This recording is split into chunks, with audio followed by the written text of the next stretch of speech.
Au sommaire de Matière Grise, recycler des déchets toxiques de façon étonnante, c'est possible et c'est du belge. En plein dans le mille propose cette fois le défi d'allumer du feu avec de la glace. Possible? À vos paris. Orion, joli nom du nouveau navire spatial qui compte bien emmener des hommes aux confins du système solaire. 600 000 personnes diabétiques en Belgique, un phénomène alarmant que la recherche tente d'endiguer. Léandrie nous parle de Julia, joli nom pour une île étonnante. Matière Grise, en savoir toujours plus. Bienvenue à tous. On le sait, nous sommes à l'heure du recyclage. Et nos déchets peuvent avoir une seconde vie. Cela dit, il n'est pas possible de tout recycler. Il y a des résidus inutilisables et parfois toxiques. Mais tout n'est pas perdu. Une équipe de l'Université libre de Bruxelles s'est penchée sur la question. Elle a mis au point une solution pour nettoyer des cendres d'incinération nocives et les recycler, toutes propres, dans les murs de nos maisons. Rien que ça. Vous allez le voir, c'est une trouvaille étonnante. Au début, ça paraît fou, mais c'est une drôle de réincarnation.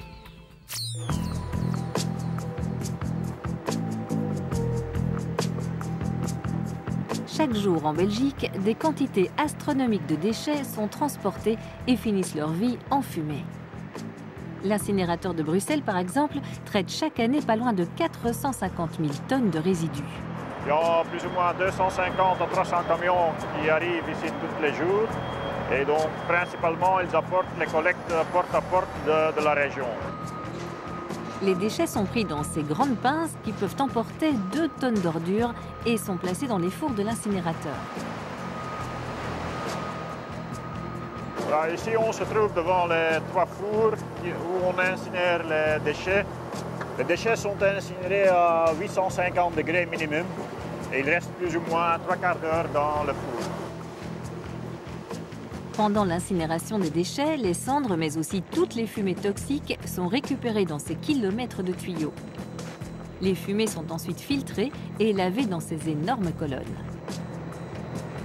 Voilà, on est ici dans le traitement de fumée. Ici, on lave les fumées. On a ici par ligne 2 tours de lavage où on capte les acides, les dioxines et les métaux lourds qui se trouvent dans les fumées.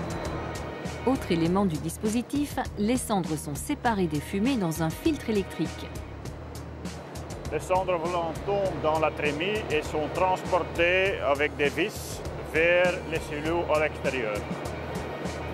Jusqu'à présent, ce qui restait comme particules toxiques était stocké dans ce genre de silos. Mais des chercheurs de l'ULB ont décidé de les récupérer pour tenter de leur donner une nouvelle vie. Leur objectif, recycler ces substances en excluant bien sûr tout danger potentiel pour la population. On s'est rendu compte qu'il y avait énormément de chlorure qui était très soluble et qu'après on avait des constituants qui se rapprochaient assez fort de ceux du ciment. Donc on se retrouve avec du calcium, de la silice, un petit peu d'aluminium. Et donc on s'est dit qu'il serait intéressant de les traiter pour pouvoir les ajouter dans du ciment. Des cendres pour la construction? Drôle d'idée. Quoi qu'il en soit, elles ne peuvent évidemment pas être utilisées telles quelles. Il faut les nettoyer avant de pouvoir les employer. Ainsi, je verse ma cendre à l'intérieur de la cuve. Après avoir versé cette cendre-là, on l'agite pendant 1 heure. Les seaux de cendres purifiées sont ensuite mélangés au béton. Voilà, donc ça c'est les cendres. On va les inclure directement avec les granulats. Et donc elles sont un petit peu humidifiées pour ne pas qu'elles s'échappent pendant le malaxage.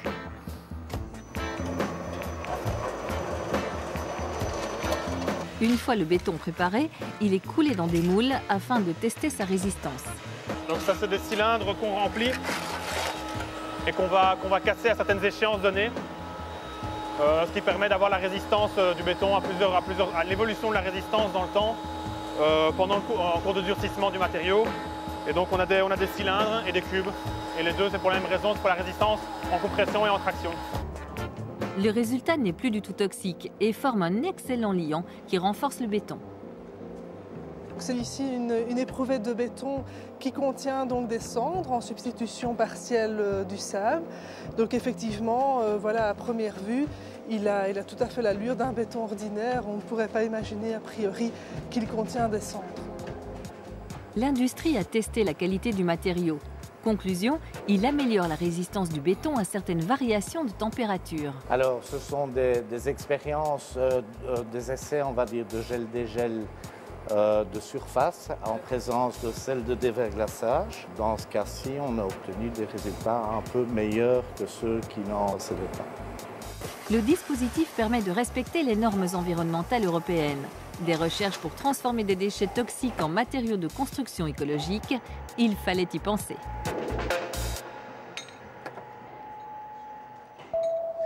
Et ils l'ont fait. À présent, une autre question qui pourrait sembler saugrenue. Est-il possible d'allumer un feu avec de la glace? A priori, ce n'est pas forcément évident. Pourtant, l'équipe de notre chronique En plein dans le mille est bien décidée à relever le défi.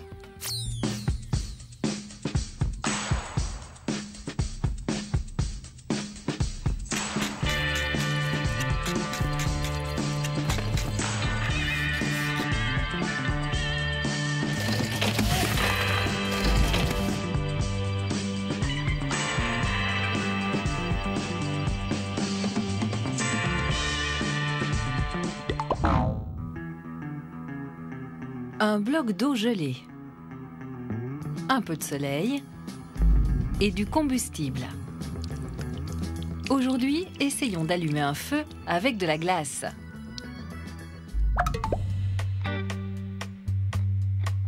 Lorsque nous plaçons une loupe entre le soleil et du papier journal, les faisceaux lumineux convergent en un point et brûlent le papier. Le secret réside dans la forme de la lentille. Ses faces bombées dévient les faisceaux lumineux. Ils se rencontrent alors en un point précis avant de se séparer à nouveau. Au point de concentration des faisceaux, la température est très élevée. C'est ce qui permet d'allumer un feu.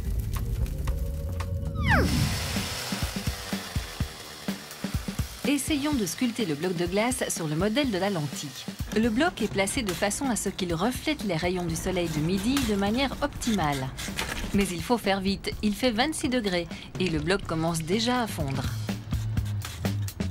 Au fur et à mesure que notre lentille prend forme, le rayon de lumière est de plus en plus intense. Nous sommes sur la bonne voie. La lentille est enfin terminée. Recherchons le point de rencontre des faisceaux lumineux. Plaçons-y le combustible et essayons d'allumer le feu.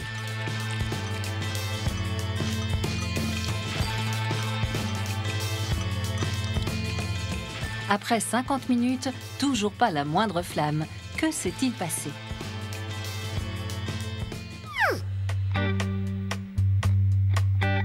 En fait, l'intérieur de la glace s'est craquelé au fil du temps à cause de la chaleur. Notre lentille ne reflète donc pas les rayons de façon optimale.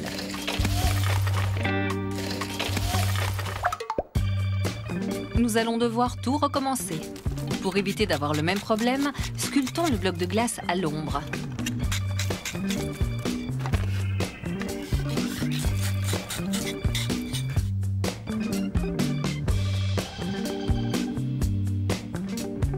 Tout est enfin prêt.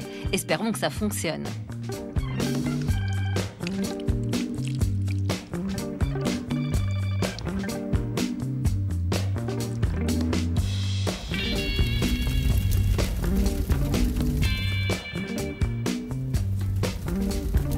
Ça marche, les combustibles ont pris feu. Il est donc possible d'allumer un feu à l'aide d'un bloc de glace. Mais il faut qu'il ait la forme d'une lentille et qu'il soit totalement translucide.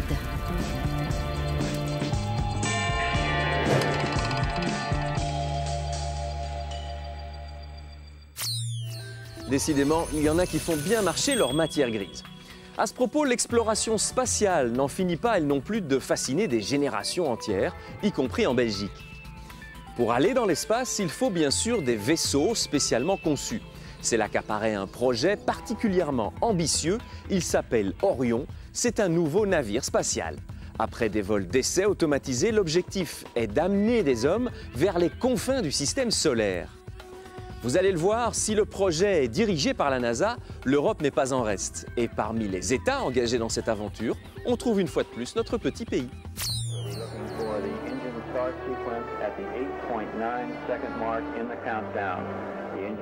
Le 7 décembre 1972, la fusée Apollo 17 décollait de Cap Canaveral en Floride.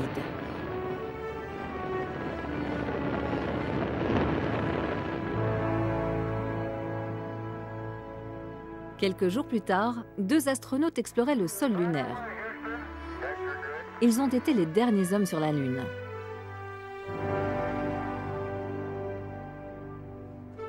Depuis, aucune mission humaine n'est retournée sur notre satellite naturel.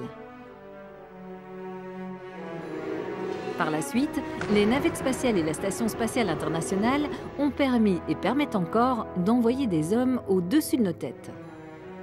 Mais à 400 km d'altitude, ce n'est pas si loin que ça de la Terre.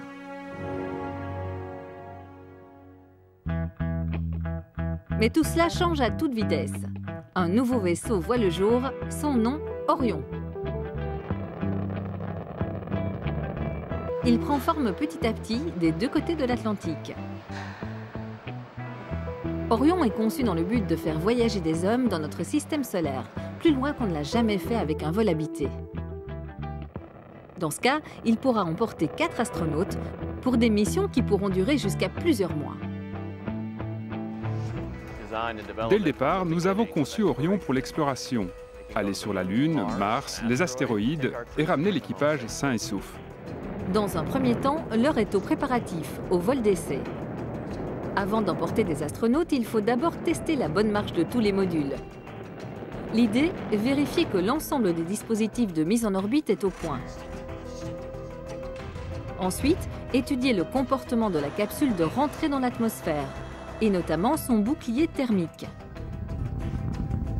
Enfin, s'assurer du bon fonctionnement du système de parachute qui doit permettre un amérissage en douceur après chaque mission.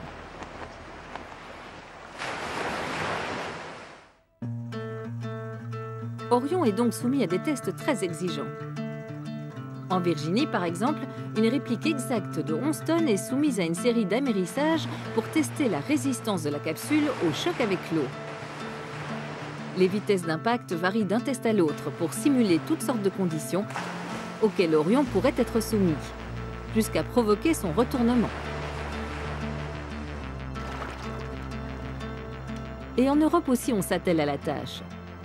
Car l'Agence spatiale européenne a été choisie par la NASA pour développer le module de service d'Orion. Il aura pour tâche principale de propulser l'ensemble. Cette collaboration est une première et à l'ESA, on n'en est pas peu fiers. Cela montre que la NASA a une grande confiance en nous. C'est le vaisseau européen ATV qui a démontré nos capacités et notre fiabilité. L'ATV, c'est le vaisseau cargo qui a fait ses preuves en ravitaillant régulièrement et de façon automatique la Station spatiale internationale, l'ISS. Nous voulons faire évoluer notre technologie, avancer sur base de ce que nous savons faire. Et c'est l'occasion de le faire dans le cadre du programme Orion. Le module de service d'Orion aura notamment pour fonction de stocker les réserves d'eau et d'oxygène pour les astronautes. Il devra aussi assurer le contrôle de la température. Et c'est là que l'expertise belge entre en jeu. À Nivelles, une petite entreprise issue de l'ULB, EHP, conçoit et fabrique le système de régulation de chaleur. Une mission très délicate car les appareils électroniques produisent beaucoup de chaleur. Et dans l'espace, rien ne se passe comme sur Terre. Alors c'est très compliqué de refroidir un véhicule dans l'espace parce que bien qu'on ait une source froide très intense qui est le cosmos, avec des températures de moins 250 à moins 270 degrés, il est très difficile de refroidir parce qu'on ne dispose pas d'air pour dissiper la chaleur produite par des équipements électriques. Pour y arriver quand même, l'entreprise belge a mis au point un système original, un caloduc. Comment ça marche un caloduc? Eh bien, schématiquement, ça fonctionne un peu comme une casserole d'eau. Mettez de l'eau à chauffer. À l'intérieur de la casserole, l'eau cherche en permanence à se refroidir, à revenir vers un état plus stable. Elle s'éloigne donc de la source de chaleur. Mais comme elle est emprisonnée, elle y revient toujours. C'est ce qu'on appelle les courants de convection. Et même quand l'eau entre en ébullition, qu'elle passe à l'état gazeux, elle cherche toujours à se refroidir. Ce qu'elle fait en allant se condenser sur le couvercle. Le système du caloduc fait à peu près la même chose. Un liquide est inséré dans un espace fermé. Si on chauffe d'un côté, il va fuir la source de chaleur et migrer vers les sources les plus froides. Il reste évidemment à adapter le système aux contraintes spatiales. Alors un caloduc, c'est un tube dans lequel circule un fluide qu'on appelle de l'ammoniac. Cette partie-ci du caloduc, qui est réalisée donc en acier inoxydable, est en contact avec la source chaude, donc la source qui produit de la chaleur, notamment les équipements électroniques. À cet endroit, l'ammoniac passe en phase dite vapeur, est ensuite véhiculé vers la source froide, qui est en contact avec le cosmos, et qui permet à l'ammoniac donc de se reliquéfier, de redevenir du liquide, et ensuite repartir vers la source chaude, et ainsi le cycle continue. Sur Orion, les caloducs serviront aussi à réguler la température de la capsule d'habitation. Ça servira de climatiseur pour le confort des astronautes. Le développement et la construction d'Orion, dans sa version habitable, sont déjà bien engagés. Quand il s'envolera avec des astronautes à son bord, le vaisseau emportera un témoignage chaleureux du savoir-faire belge. Chaleureux, c'est le mot. Dans un tout autre genre, l'un des enjeux les plus importants de santé publique dans les années à venir, c'est sans aucun doute la recherche contre le diabète. Souvent associée à l'obésité, mais pas forcément, c'est une maladie qui est en terrible progression. On parle de 600 000 personnes diabétiques en Belgique. Et l'Organisation mondiale de la santé parle d'une épidémie mondiale fulgurante. Face à ce danger, la recherche se mobilise un peu partout. Alors quelles sont les principales directions et les espoirs pour des réponses efficaces? Regardez. Un bateau, du vent et des matelots pas comme les autres. Ces jeunes sont ici pour apprendre la voile, mais également à mieux gérer leur diabète. Avec Philippe Pirard, infirmier de formation et skipper. Bon, tu veux nous faire aller où là? Écoute, en fonction de la météo aujourd'hui, ça bastonne. Hein. Donc on va être prudent. Vous allez bien manger d'abord, bien vous tester. T'as combien, Eda? 215. Ok, donc c'est un peu d'eau. Hein. Bon, donc tu bois pas mal d'eau. Tu vas bien manger, tu vas t'injecter ce qu'il faut pour essayer de diminuer un petit peu. Ok, 157, parfait. Quand on est diabétique, on doit se faire des glycémies. Les glycémies, c'est le calcul du taux de sucre qu'on a dans le sang. Nos médecins nous disent qu'il faut le faire 4 fois par jour, donc on se pique le doigt, comme ceci. On fait apparaître une petite goutte de sang. On met donc la petite goutte de sang sur le testeur. Et en 5 secondes, on a un résultat. 142, c'est 142 quoi, s'il te plaît? C'est 142 mg par décilitre. Ouais, moi, je suis en train de calculer 142 degrés pour la route du bateau. Et ça nous mène à quel bruit? Voilà, mais donc chacun son truc. Hein.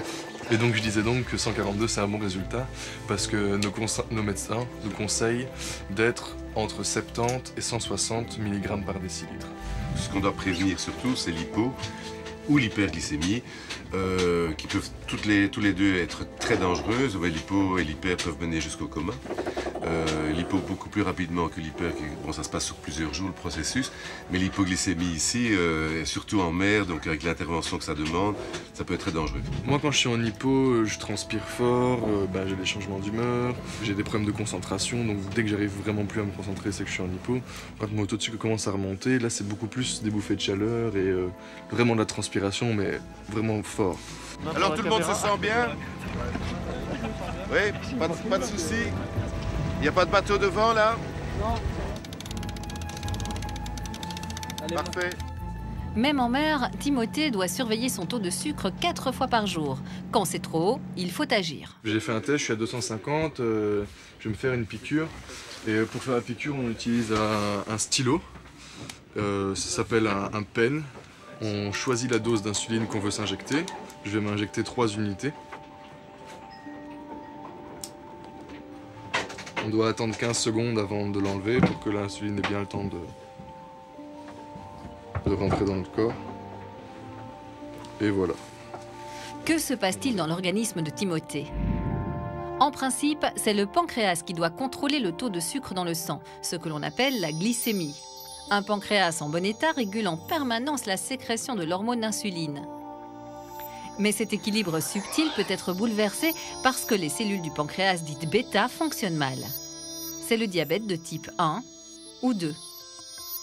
On a le diabète de type 1, qui est une maladie auto-immunitaire où le système immunitaire attaque la cellule bêta et ces cellules meurent. Et le patient finit par avoir plus de cellules bêta et plus de production d'insuline du tout.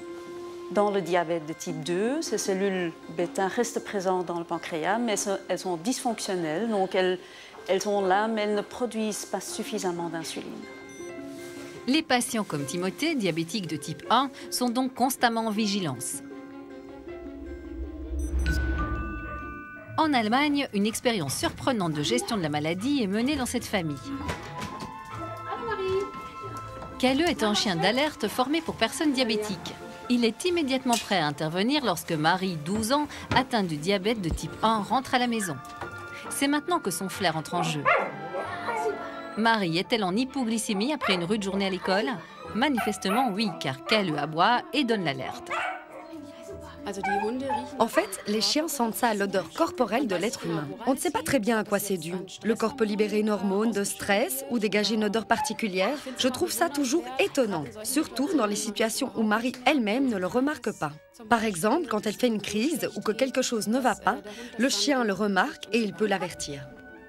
Kalle a été formé en tant que chien d'alerte pour personnes diabétiques par la maman de Marie. Comme tout chien limier, il est sensibilisé à une odeur bien spécifique. Et son entraînement est régulier avec un leurre qui est imprégné de l'odeur que dégage Marie lorsqu'elle est en hypoglycémie.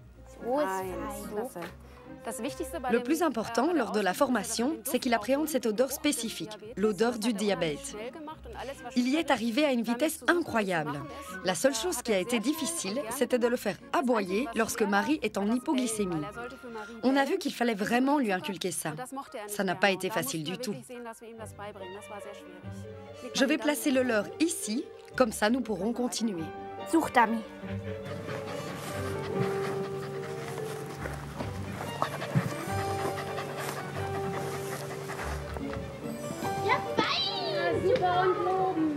Sitz, sitz.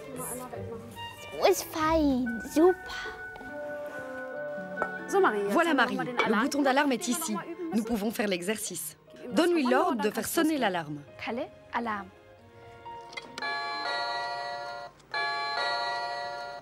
Il faut faire des exercices en permanence parce que le chien ne vit que dans le présent et qu'il oublie les choses si on ne l'entraîne pas régulièrement.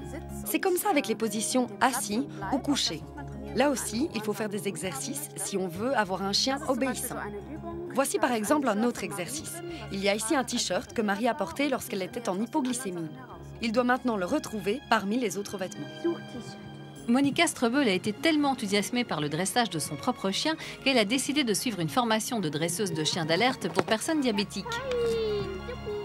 Aujourd'hui, en plus de Kalle, elle dresse aussi les chiens d'autres familles avec un enfant diabétique. Super, il a bien travaillé.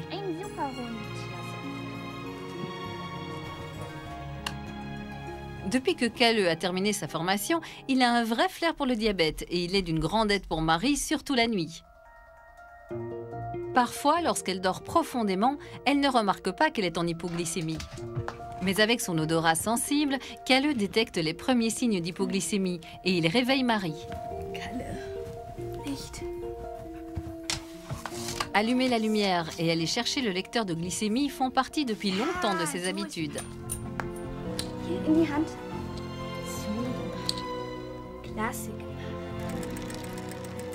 Marie souffre du diabète depuis 7 ans et depuis 1 an, Kalle l'accompagne partout.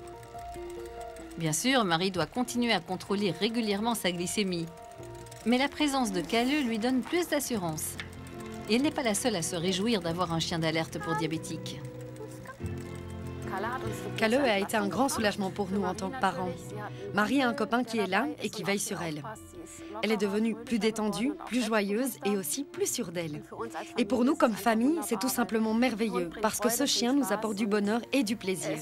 Il est un super compagnon pour nous tous.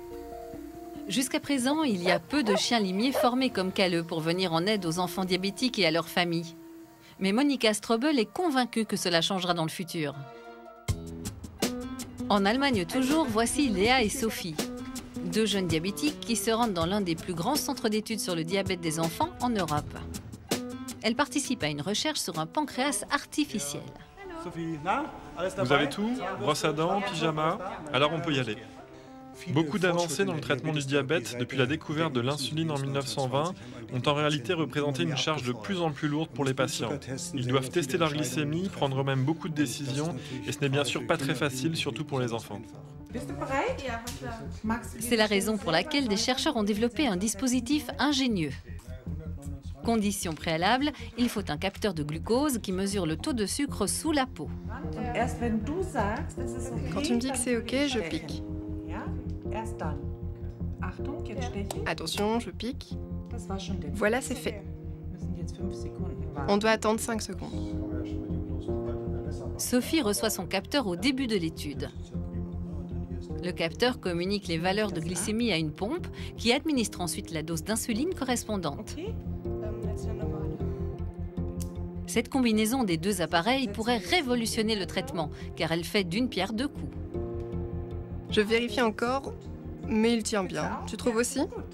Alors c'est en ordre. Ce système combine deux techniques dont nous disposons déjà, à savoir la possibilité de mesurer le taux de glycémie d'une part et d'injecter l'insuline au moyen d'une pompe d'autre part.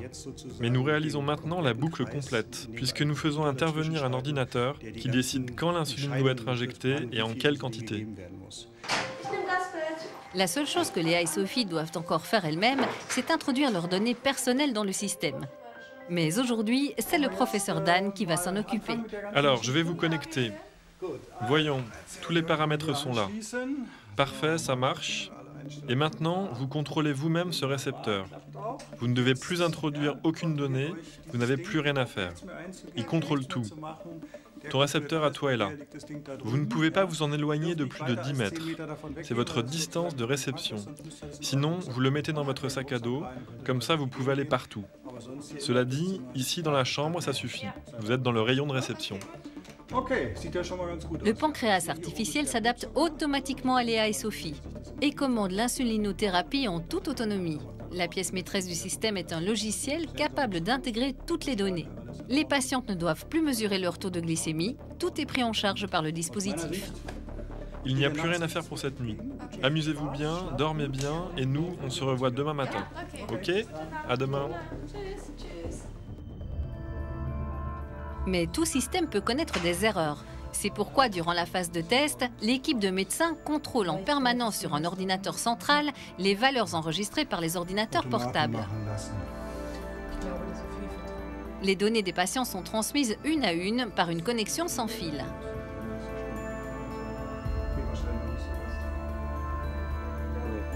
Sophie et Léa ont déjà participé à 2 phases de l'étude et elles ont une expérience positive du pancréas artificiel. Je voudrais vraiment le garder. Comme ça, nous ne serions plus obligés de vérifier précisément les taux de glycémie, par exemple, avant de faire du sport. Ou plus généralement, nous ne devrions plus avoir peur de nous retrouver en hypoglycémie, car ce n'est pas très agréable non plus. On pourrait mener une vie plus normale. En plus, nous pourrions enfin dormir des nuits tranquilles et ne plus nous inquiéter d'être soit en manque de sucre, soit en hyperglycémie. Et nos parents pourraient dormir en paix.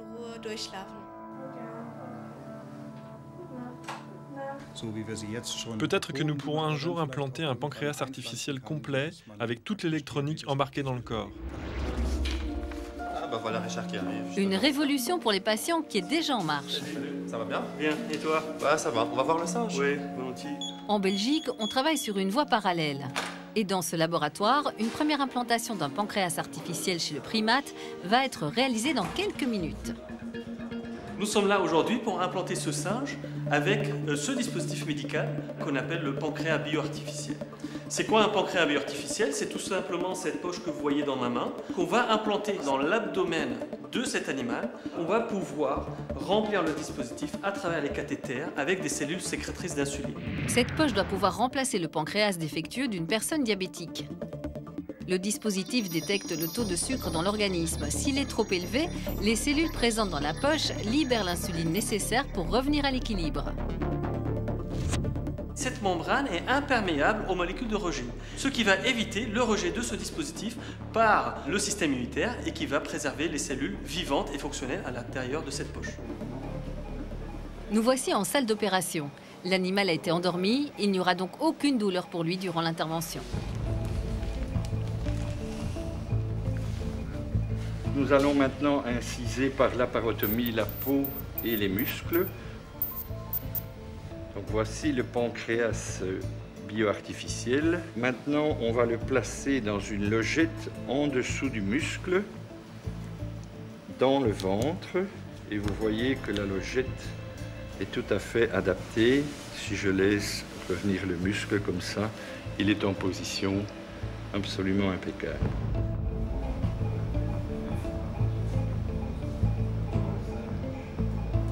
Le pancréas artificiel a été implanté avec succès. L'opération est terminée. On retrouve le singe après son réveil, plutôt en forme. Les chercheurs doivent maintenant effectuer toutes les vérifications nécessaires avant de pouvoir passer éventuellement à des études cliniques chez l'homme. L'autre étape consiste à trouver des cellules productrices d'insuline pour remplir le pancréas artificiel. À l'UCL, l'équipe du professeur Gianello travaille sur les cellules productrices d'insuline porcine. L'idée, c'est de récupérer ces cellules à partir d'un pancréas de porc afin de les injecter dans le pancréas artificiel. Ces cellules porcines qui viennent d'être isolées, elles produisent de l'insuline. C'est une insuline très semblable à celle de l'homme. Notre espoir, c'est de pouvoir les utiliser maintenant pour traiter les patients diabétiques. Pourquoi des cellules porcines? Simplement parce que la source serait évidemment illimitée, alors que si on veut attendre de pouvoir greffer des patients avec des îlots humains, il y a une rareté de donneurs qui est très importante. Aujourd'hui, 85% des diabétiques souffrent plutôt du diabète de type 2. Un diabète qui semble lié au surpoids et à l'obésité. Un vrai problème de santé publique qui fait même craindre une épidémie dans les années à venir. Le diabète de type 2 peut se déclarer à tous les âges, à l'image de cette patiente. Mon époux, lui, met 3 sucres dans son café depuis des années. Lui n'a pas le diabète. Moi, j'ai le diabète et je ne mange pas de sucre. C'est le déséquilibre de l'apport d'énergie qui est en cause. Et là-dedans, il y a les sucres comme les graisses qui interviennent. Une fois que le diabète est là, le niveau de sucre dans le sang augmente et à ce moment-là, faire attention aux sucreries, faire attention aux pâtisseries. C'est sûr que nos habitudes alimentaires modernes sont à risque. Voici un écolier de 10 ans. Le matin, il prend un bol de céréales au chocolat. Ensuite, 2 biscuits à 10 heures. Puis, un dessert à la cantine. Au goûter, une boisson fruitée et 2 galettes. Enfin, un yaourt aux fruits le soir. Des collations banales, sans excès ni bonbons, et pourtant, au total, pas moins de 15 morceaux de sucre. À terme, le diabète de type 2 peut s'installer et provoquer des atteintes graves à la santé, notamment aux nerfs, aux yeux, mais aussi des problèmes cardiaques, comme dans le cas d'Axel. Je suis diabétique, on peut dire, depuis à peu près 15 ans. J'ai été opéré à cœur ouvert et on m'a remplacé 2 artères bouchées. Bonjour Axel, bonjour, comment ça va? Ben écoute, ça va. C'est une des complications à long terme de son diabète. Quand le taux de sucre est élevé dans le sang, le taux d'acide gras est présent aussi en quantité importante, ça bouche les artères. C'est quand même une opération très lourde. J'ai dû faire des exercices à travers la revalidation. Je ne suis pas un sportif ou quelqu'un qui pratique du sport, mais je me rends compte que maintenant, je suis arrivé à un stade où c'est obligatoire d'un peu se soigner. Ça me semble absolument indispensable. En fait, on se rencontre 3 fois par semaine pour des séances d'entraînement qui durent 1 heure à 1 heure et demie chaque séance. L'objectif, c'est d'avoir une bonne tension artérielle, un taux de graisse dans le sang qui est tout à fait correct et un taux de sucre mieux équilibré.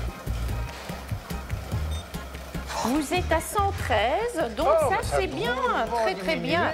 Ça, vraiment. Je me rends compte que ça me fait du bien, je trouve plus de souplesse. Je sens que, bon, ben, il y a comme une vivacité différente au niveau de mes mouvements. C'est vrai que je suis un bon vivant et puis j'aime les bonnes choses en plus. Donc voilà. Finalement, une bactérie pourrait contribuer à venir en aide aux diabétiques de type 2 comme Axel. C'est en tout cas la drôle d'idée qui a germé dans le cerveau de ce chercheur. Dans cette cage-ci, vous avez des souris qui ont subi un régime qui les a rendues en fait obèses et diabétiques de type 2, un régime riche en graisse et en sucre, au même titre que ce qu'on trouverait en fait chez l'homme. Et par exemple, cet animal pèse 41 grammes, alors que dans la cage d'à côté, les animaux ont reçu exactement le même régime. Ces souris sont plus minces et elles pèsent une trentaine de grammes pour cette souris-ci. La différence, c'est qu'on a administré une bactérie qui s'appelle Akkermansia mucinifila, qui se retrouve dans cette fiole. Et cette bactérie a entraîné une diminution de l'obésité et du diabète de type 2 chez ces animaux de laboratoire. Mais d'où vient cette bactérie? On a découvert cette bactérie de manière tout à fait fortuite. Il faut savoir qu'on vit avec 100 000 milliards de bactéries dans notre intestin. Et on sait déjà depuis très longtemps que ces bactéries nous aident, par exemple, à digérer les aliments. Ici, dans ce cas précis, on a pu démontrer que Akkermansia arrivait à dialoguer véritablement avec nos propres cellules humaines et modifie en quelque sorte l'utilisation du sucre par notre organisme et donc améliore le diabète de type 2. Alors actuellement, on est en train d'étudier la possibilité d'administrer cette bactérie chez des patients obèses et diabétiques de type 2 et on espère d'ici quelques années avoir la réponse, à savoir est-ce qu'on pourra donner cette bactérie en complément d'un traitement diabétique de type 2, oui ou non. Au vu des résultats obtenus chez l'animal de laboratoire, nous pensons que c'est relativement encourageant. Une autre avancée majeure a été franchie à Paris. Le professeur Scharfmann étudie les cellules de pancréas humain productrices d'insuline. Ce qu'on voit sur cet écran, c'est une coupe de pancréas humain. Vous pouvez voir en rouge les cellules qui produisent l'insuline et qui fonctionnent mal ou sont détruites chez les patients souffrant de diabète. Depuis 30 ans, les chercheurs du monde entier ont tenté sans succès de reproduire ces cellules en laboratoire pour les étudier et comprendre leur dysfonctionnement. C'est aujourd'hui chose faite grâce à l'obstination et l'audace de l'équipe du professeur Scharfmann. On a créé, et c'est ce qu'on voit sur l'écran, des cellules bêta humaines. Et ces cellules produisent et contiennent de l'insuline qui est représentée par la couleur rouge. Comment s'est passée l'expérience aujourd'hui avec les souris transplantées? Ça s'est bien passé, on les a toutes injectées, les glycémies sont bonnes. Mais comment ces chercheurs ont-ils réussi à créer ces cellules humaines? On avait montré qu'on pouvait, à partir d'un petit morceau de pancréas humain prénatal, que l'on greffait à des souris, obtenir les cellules qui nous intéressent, les cellules bêta, mais en quantité insuffisante. On a ajouté aux cellules un gène qu'on appelle un gène immortalisant, qui a alors permis d'amplifier dans la souris les cellules bêta humaines qui se développaient, puis de les récupérer de la souris, les mettre dans des boîtes de culture. Et maintenant, ces cellules vont être extrêmement utiles, à la fois pour comprendre comment les cellules bêta-pancréatiques sont détruites ou fonctionnent mal chez les patients diabétiques, et peut-être un jour pour découvrir des nouveaux médicaments dans différents types de diabète. Les patients diabétiques sont aujourd'hui en attente de nouveaux traitements, en fait de nouvelles approches, de nouvelles manières de gérer leur maladie.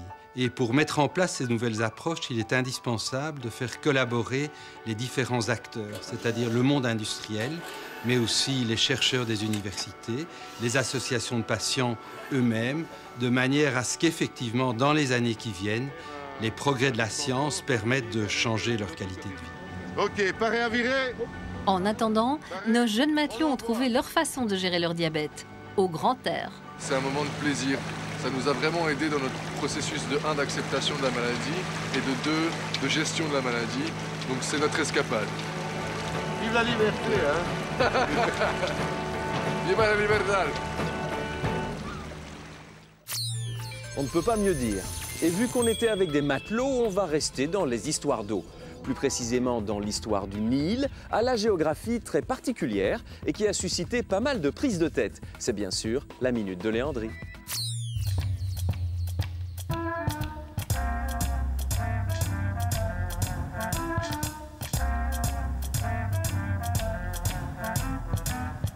Ça, c'est le niveau de la mer. Ça, c'est une montagne sous-marine. Quand le sommet d'une montagne sous-marine émerge, ça devient une île. S'il repasse sous le niveau de la mer, ça redevient une montagne sous-marine. Il y a en Méditerranée, au large de la Sicile, à peu près ici, une montagne volcanique qui a la particularité de jouer à cache-cache avec la surface de la mer. Déjà signalé dans l'Antiquité et au XVIIIe siècle, sans provoquer de réaction notable, cet îlot réapparaît en 1831 à la faveur d'une éruption volcanique sans savoir qu'il émerge au milieu d'une Europe au nationalisme tout aussi éruptif. Haut de 69 mètres, large de 200, uniquement fait de rochers brûlants et fumants, son unique intérêt est stratégique. L'Italie la plus proche se l'approprie aussitôt et le baptise Fernandea. Mais la France y envoie une expédition scientifique qui y débarque et le revendique sous le nom d'île Julia. Pas question, protestent les Anglais, qui en matière d'hégémonie navale ne vont pas se laisser marcher sur les nageoires. Cette île leur appartient, ils ont été les premiers à y débarquer et elle porte le nom dont ils l'ont déjà baptisée, île Graham. L'affaire s'envenime. Va-t-elle dégénérer en guerre navale ? Certaines batailles cessent faute de combattants, celle-ci s'interrompit faute de prétexte. Après 6 mois d'existence, une autre éruption volcanique fit repasser l'île Julia Graham Fernandea sous le niveau de la mer. Mais début des années 2000, coucou la revoilà. Les scientifiques sont formels. L'île remonte à la surface. En 2004, elle n'était plus qu'à 5 mètres de la surface. Le match va-t-il recommencer ? Un journaliste du Canard enchaîné, ayant suggéré par boutade que les Français prennent un peu d'avance en y plantant un drapeau sous-marin en plastique, les nationalistes italiens prennent l'article au mot et plongent réellement sur le rocher pour y planter leur bannière tricolore. Alors que le journal britannique Sunday Telegraph dépêche son envoyé spécial sur les lieux pour procéder à une revendication par téléphone portable. Cette fois, ce sont les gouvernements eux-mêmes qui désamorcent l'embrouille. Ils déclarent officiellement leur abandon de toute velléité possessive. L'Europe est passée par là, ouf. On peut néanmoins rigoler encore un brin en imaginant la panique qui a dû régner chez les responsables des ministères concernés. Mais de quelle île peuvent-ils bien parler ? Bien vu Bruno, je vous retrouve très bientôt. D'ici là, quoi que vous fassiez, soyez heureux. Au revoir.